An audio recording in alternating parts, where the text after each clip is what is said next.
परिचय। अंकिता, हम जानते हैं कि जनन सभी जीवों की वह क्षमता है जिसमें एक जीव लगभग अपने समान गुणों वाले एक छोटे से जीव को जन्म देता है। हाँ, हम ये भी कह सकते हैं कि जनन वो प्रक्रिया है जिसके द्वारा प्रजातियां यानी स्पीशीज आगे बढ़ती हैं। तो आओ, अपने इस नए अध्याय में हम जनन के बारे में विस्तार से चर्चा करें। उद्देश्य। इस पाठ के अंत में आप निम्न करने में सक्षम हो जाएंगे: जनन को परिभाषित करना, विभिन्नता का महत्व ज्ञात करना, जनन के प्रकारों को पहचानना, अलैंगिक जनन को समझना, विखंडन को समझना, मुकुलन की प्रक्रिया का अध्ययन करना, बीजाणु समासंग की प्रक्रिया को समझना, पुनरुद्भवन को समझना, खंडन की प्रक्रिया को समझना, कायिक जनन को समझना। जीवों की समुचित प्रतिकृति। एक ही प्रजाति यानी स्पीशीज के विभिन्न जीव एक समान दिखाई देते हैं क्योंकि उनके अभिकल्प यानी डिजाइन समान होते हैं। जनन प्रक्रिया द्वारा शारीरिक अभिकल्प के ब्लूप्रिंट निर्मित होते हैं। हम ये पहले से ही जानते हैं कि प्रत्येक जीव कोशिकाओं से मिलकर बना हुआ है तथा प्रत्येक कोशिका में केंद्रक में गुणसूत्र पाए जाते हैं। डीएनए के रूप में जनक से गुणों की संतति पीढ़ी में पहुंचाने के लिए इन गुणसूत्रों में सूचनाएं एकत्रित होती हैं। डीएनए में प्रोटीन संश्लेषण हेतु सूचनाएं निहित होती हैं। प्रत्येक कोशिका विभाजन के बाद डीएनए प्रतिकृतियन होता है तथा 2 प्रतियां बनती हैं। कोशिका विभाजन के परिणाम स्वरूप प्रत्येक कोशिका 2 संतति कोशिकाओं में विभाजित हो जाती है।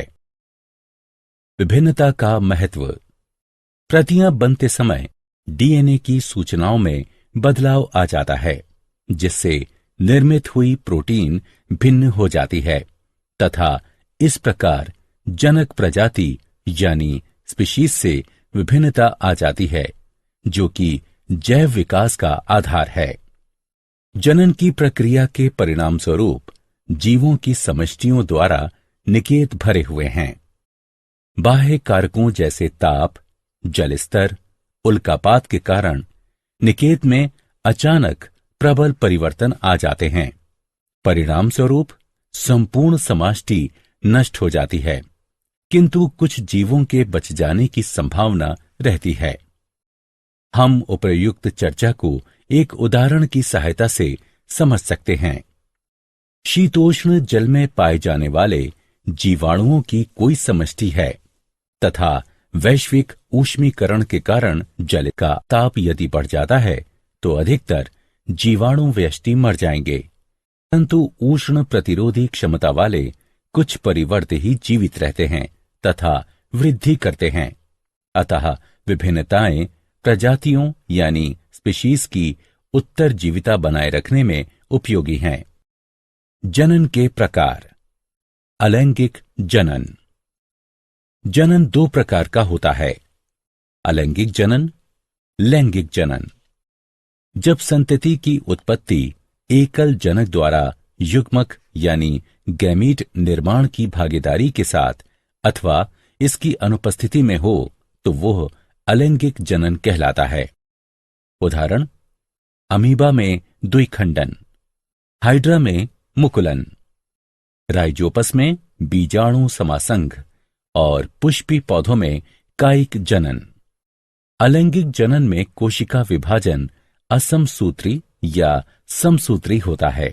जो नए जीव उत्पन्न होते हैं वे बिल्कुल अपने जनक से मिलते जुलते होते हैं तथा यह एक तीव्र गुणनात्मक यानी बहुलीकरण विधि है। अलैंगिक जनन की कमियां ये हैं कि इसमें एक पीढ़ी से दूसरी पीढ़ी में एक समान जीव ही उत्पन्न होते हैं तथा जैव विकास संभव नहीं हो पाता है, जिससे कि विविधता उत्पन्न नहीं होती है। विखंडन। विखंडन में पूर्ण विकसित जनक 2 या 2 से अधिक संततियों में विभक्त हो जाता है। एक कोशिकीय जीवों जैसे अमीबा, पैरामीशियम तथा अन्य प्रोटोजोआ में अलैंगिक जनन की यह सबसे सरल विधि है। विखंडन 2 प्रकार का होता है, द्विखंडन और बहुखंडन।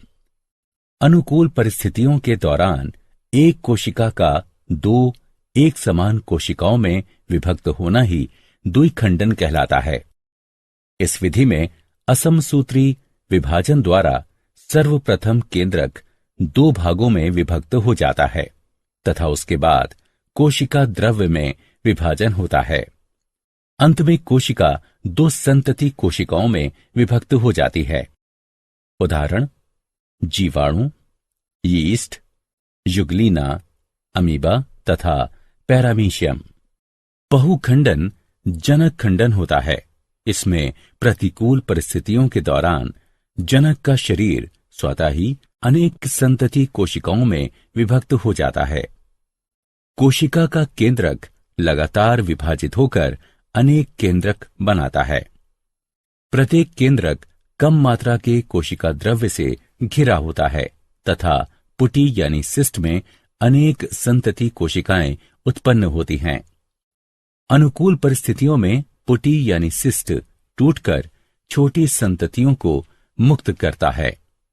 बहुखंडन का उदाहरण मलेरिया परजीवी प्लेस्मोडियम है। मुकुलन।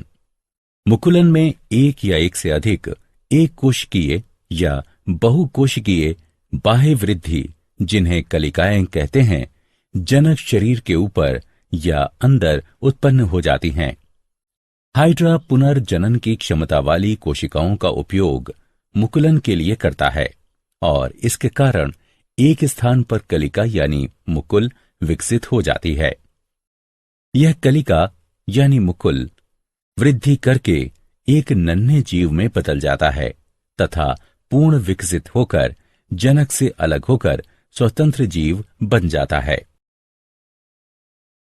बीजाणु समासंग। जब ब्रेड के एक टुकड़े को कुछ दिनों के लिए नमी और अंधेरे में रख दिया जाता है तो वायु में उपस्थित राइजोपस के बीजाणु ब्रेड पर चिपक जाते हैं और राइजोपस का एक नई कवकी पौधा उत्पन्न हो जाता है। राइजोपस में एक गांठ जैसी संरचना पाई जाती है जो कि जनन में भाग लेती है। इसे बीजाणुधानी कहते हैं। इसमें बीजाणु पाए जाते हैं जो कि नए राइजोपस में विकसित हो जाते हैं। पुनरुद्भवन यानी पुनर्जनन। पूर्ण रूपेण विभेदित जीवों में अपने कायिक भाग से नए जीव के निर्माण की क्षमता को पुनरुद्भवन कहते हैं। इसमें जीव के शरीर का कटा या टूटा हुआ भाग वृद्धि या पुनरुद्भित होकर एक नया पूर्ण जीव विकसित हो जाता है। सरल जीव जैसे हाइड्रा और प्लेनेरिया को कई टुकड़ों में काट देने पर प्रत्येक टुकड़ा विकसित होकर पूर्ण जीव का निर्माण कर देता है। खंडन। खंडन में जनक का शरीर तरंग की क्रिया, पुराने भागों की मृत्यु और अपघटन द्वारा 2 या 2 से अधिक छोटे छोटे टुकड़ों में खंडित हो जाता है। सरल संरचना वाले बहुकोशिक जीवों में जनन की सरल विधि कार्य करती है। उदाहरणतः स्पाइरोगाइरा सामान्यतः विकसित होकर छोटे छोटे टुकड़ों में खंडित हो जाता है। ये टुकड़े अथवा खंड नए जीव यानी व्यष्टि में विकसित हो जाते हैं। सभी जंतुओं में चपटे कृमि शरीर का खंडन दर्शाते हैं जो कि नए जीवों यानी व्यष्टि में विकसित हो जाते हैं। शैवाल जैसे कि स्पाइरोगाइरा में खंडन पाया जाता है। कायिक जनन। कायिक जनन गुणन यानी बहुलीकरण की वह प्रक्रिया है जिसमें जनन अंग की सहायता के बिना ही पौधे के पुराने भागों जैसे तने, जड़ों तथा पत्तियों से एक नया पौधा विकसित हो जाता है। कायिक प्रवर्धन दो प्रकार का होता है, प्राकृतिक कायिक प्रवर्धन और कृत्रिम कायिक प्रवर्धन। प्राकृतिक कायिक प्रवर्धन। सभी बीज वाले पौधों में प्राकृतिक कायिक प्रवर्धन बहुत प्रचलित है। ये 3 प्रकार का होता है, जड़ों द्वारा, तने द्वारा और पत्तियों द्वारा। जड़ों द्वारा कुछ पौधे अपने ऊपर अपस्थानिक कलियों का विकास करते हैं, उदाहरण अमरूद और शीशम। कुछ गांठदार अपस्थानिक जड़ों के अलावा अपस्थानिक कलियों में भी उचित मात्रा में भोजन पाया जाता है, उदाहरण डहेलिया तथा शकरकंदी। तने द्वारा कुछ पौधे तने के बिखरने तथा शाखित प्रकंदों द्वारा कायिक जनन करते हैं, उदाहरण केला, अदरक तथा हल्दी। तना कंद आलू तथा चुकंदर में पाए जाते हैं। आलू का कंद भूमिगत शाखित तने का एक फूला हुआ शीर्षस्थ भाग होता है, जिस पर की अनेक आंखें या गांठें पाई जाती हैं। प्रत्येक आंख में एक या अधिक कलिकाएं पाई जाती हैं। आंख पर पाई जाने वाली कलिकाओं से नए पौधे उत्पन्न होते हैं। आलू के पौधे कंदों द्वारा उगाए जाते हैं, बीजों द्वारा नहीं। ऊपरी भूस्तारी एक वायवीय कमजोर तना होता है, जैसे कि मैदानी घास, पुदीना, जो कि सतह पर फैलकर पर्व संधियों पर अपस्थानिक जड़ों को जन्म देते हैं। जब पौधे का पुराना भाग मृत हो जाता है तो जनक पौधे से शाखाएं अलग हो जाती हैं तथा स्वतंत्र पौधों का निर्माण करती हैं। बल्ब भी कलिकाएं धारण करते हैं, उदाहरण लहसुन तथा प्याज। घन कंदों जैसे क्रोकस, अरुई यानी कोलोकासिया आदि में भोजन उचित मात्रा में संगृहित होता है तथा ये अनेक अपस्थानिक कलिकाएं भी धारण करते हैं। पत्तियों द्वारा कुछ पौधों में मांसल पत्तियों के कटीले यानी खांचे युक्त पार्श्व अपस्थानिक कलिकाओं को धारण करते हैं। जब पत्ती मृदा पर गिरती है तो अनुकूल परिस्थितियों में कलिकाएं छोटे पौधों में विकसित हो जाती हैं। नवीन पादप पृथक होकर स्वतंत्र पौधों में विकसित हो जाते हैं, उदाहरण ब्रायोफिलम, बिगोनिया। मूल्यांकन। सही विकल्प को उठाकर उसके संगत बॉक्स में रखें। कृत्रिम कायिक प्रवर्धन। मालियों तथा बागबानों ने कृत्रिम कायिक प्रवर्धन की विभिन्न पद्धतियां विकसित की हैं। कटाई, पर्तन, कलम लगाना, मुकुलन और ऊतक संवर्धन आदि कुछ सामान्य पद्धतियां हैं। कटाई। कटाई जड़, तना अथवा पत्ती का एक अलग हुआ भाग है, जो कि आंशिक रूप से नम मिट्टी में गड़ा हुआ होता है। अनेक पौधे जैसे गन्ना, गुलाब, नींबू, अंगूर, कोकोआ, बोगेनविलिया आदि कटाई के माध्यम से ही प्रवर्धित किए जाते हैं। पर्तन। जनक पौधे से पौधे के अलग होने से पूर्व तने की शाखाओं में अपस्थानिक जड़ें बन जाती हैं। तने की शाखा परत कहलाती है तथा यह प्रक्रिया पर्तन कहलाती है।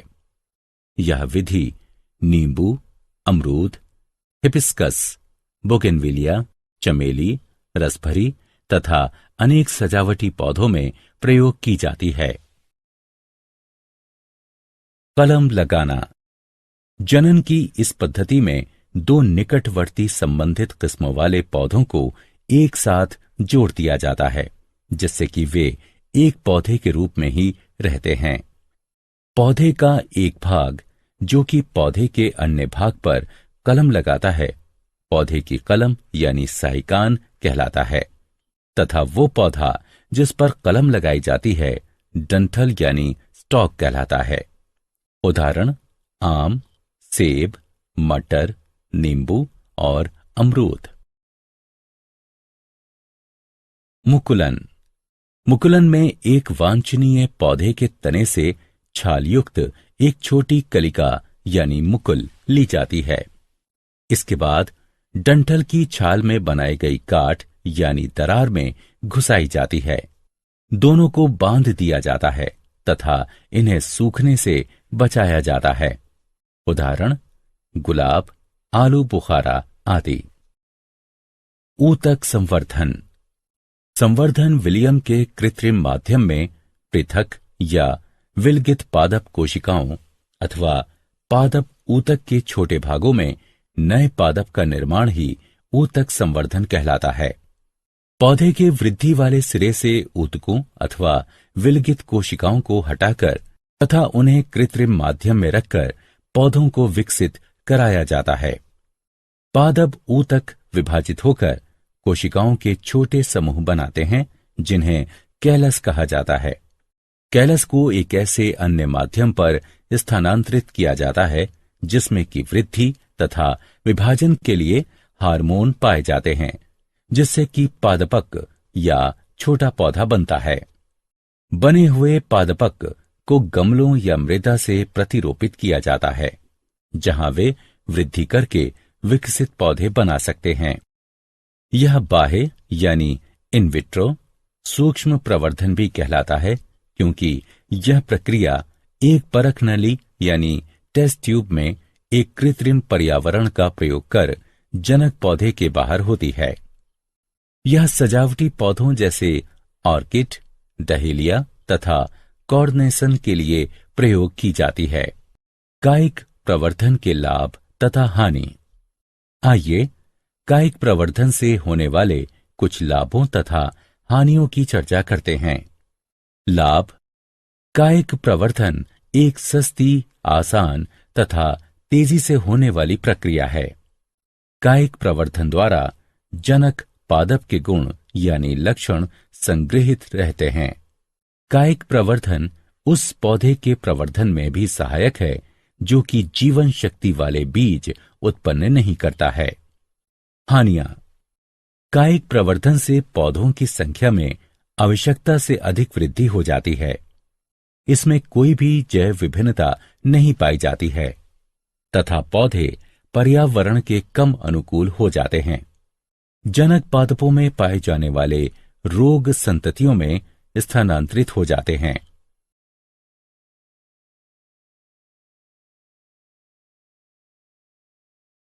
मूल्यांकन। आइए आगे बढ़ने से पहले देखते हैं कि तुमने कितना सीखा।